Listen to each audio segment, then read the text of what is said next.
Sevastok, I'm a singer, songwriter, music producer. I react to music, I make music, I talk about music, and today I'm probably turning to dust by the amazing The Warning.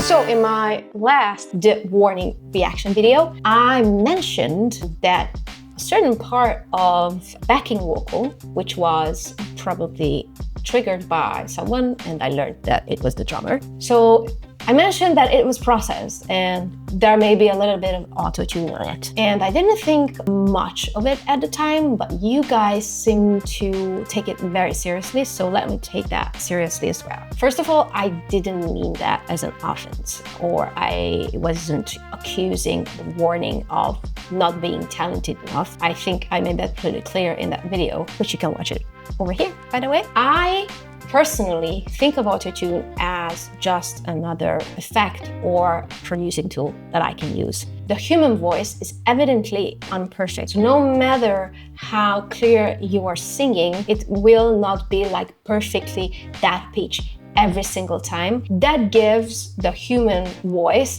that unique character that we can connect with. If it would be perfect, then we would all be listening to AI music by now. We listen to quite a lot because a lot of us can't tell the difference anymore, which is kind of concerning, but that's for another video. I just wanted to say, them using a processed backing track vocal won't make them less of an artist, won't make them less talented. Love you. All right, so Dust to Dust is the first track of Cream of the Murder Scene. I don't want to know what that is. Dust to Dust is the first track of Queen of the Murder Scene and also the lead single. It was released in 2018 October, and from what I know, it's supposed to kick off the concept of this album, which dives into some deep stuff like mortality, rebirth, and emotional breakdowns. Producer Ray, activate.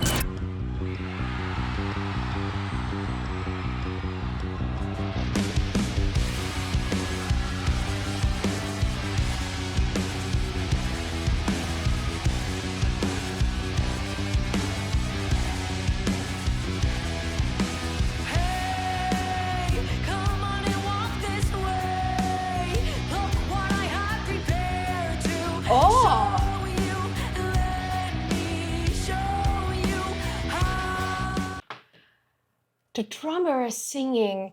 Holy crap, the level of skill that you need to be able to play an instrument with all four limbs of yours and also like play the instrument, which is your voice. Wow, I'm impressed. And I really like the bass riff. Yeah.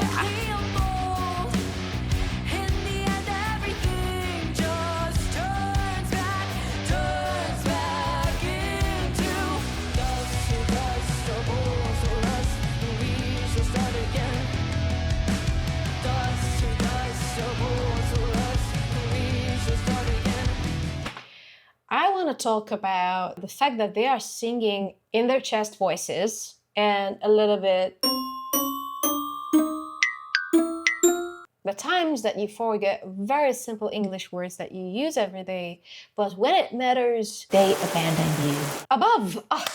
So I want to talk about singing in your chest voice and a little bit above your chest voice, which is the closest to your normal talking voice. Everybody avoids that area or thinks that it is not a big skill to sing in that area, but actually it's quite difficult sometimes, especially if you have to project power. So they are clear and well executed. Let's go back.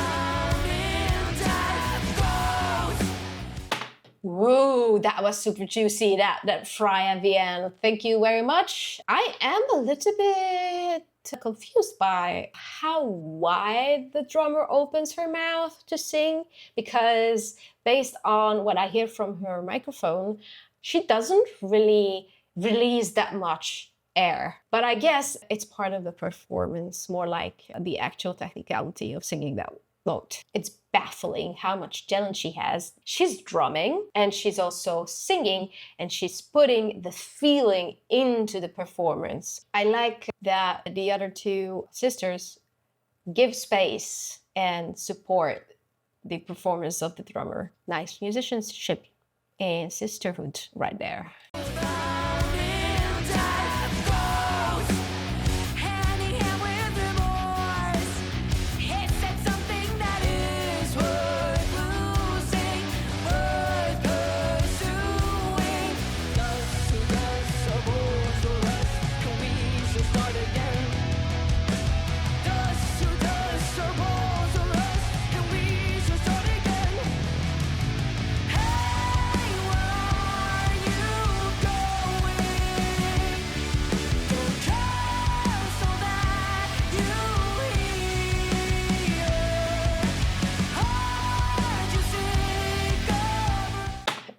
I like that the microport in front of her mouth sometimes just like this when she just shoves her head very hard.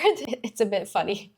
I'm sorry. It's distracting, okay? I kind of wish I was there, because this kind of music especially hits when you're there in your person, because all those mushy, dense frequencies that are coming out of the electric guitars and the affected bass is just washing through your body. I see the Ableton over there. I see your session view. That's how you do a live concert. Even though if you're playing live, you still kind of have certain things that are in your control and pre-recorded or pre-prepared for you to trigger it at the right time. It really elevates the performance.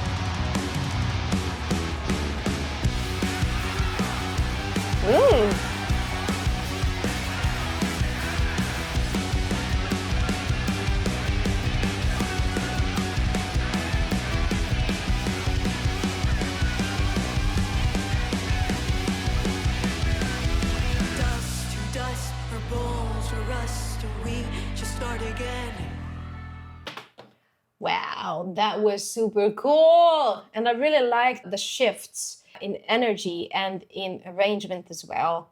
It really kept it interesting and fun and exciting. And even though the riff was kind of the same, it wasn't, because they changed up just enough the mix so that it keeps on building instead of getting boring and falling down in energy.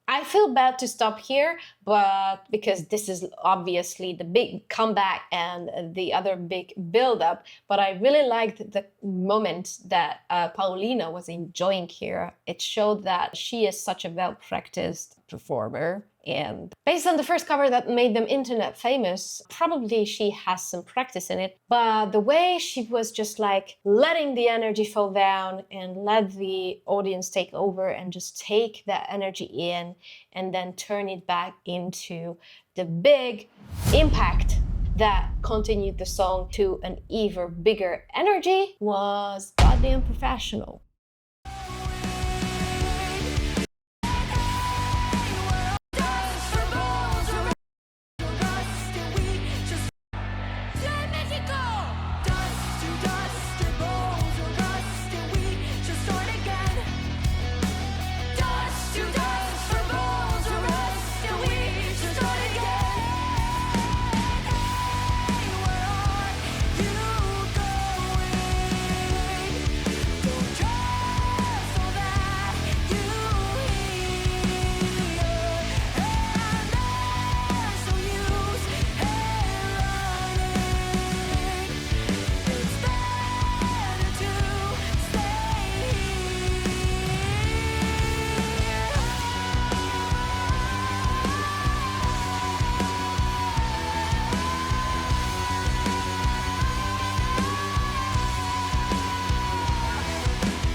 Okay, now I have to open up the lyrics. Wow. Okay. The first half of this song, picking up on the questions, what is worthwhile to live for from the perspective of death. And honestly, it is such an introspective approach. It is wild that it is wrapped in so intense music. I would have a different approach to this as an artist, but I'm not the warning. They know what they are doing. Okay, let's go back a little.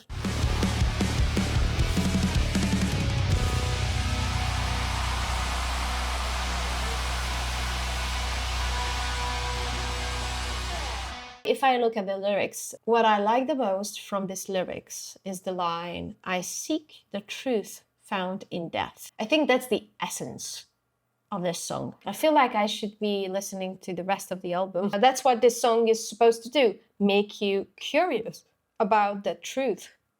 Maybe the album can reveal the truth that we seek, that it is in death. Who knows? I gotta go and think about my own demise and start to love my life in a whole another level. I suggest you do the same too. Give this video a good old like and subscribe. Welcome to the club. You can watch more stuff like this over here and here. If you wish to support the channel, I got a buy me a coffee page and you can listen to my music too. I love you and I'll see you in the next one. Bye! Yo, listen up, here's a rap about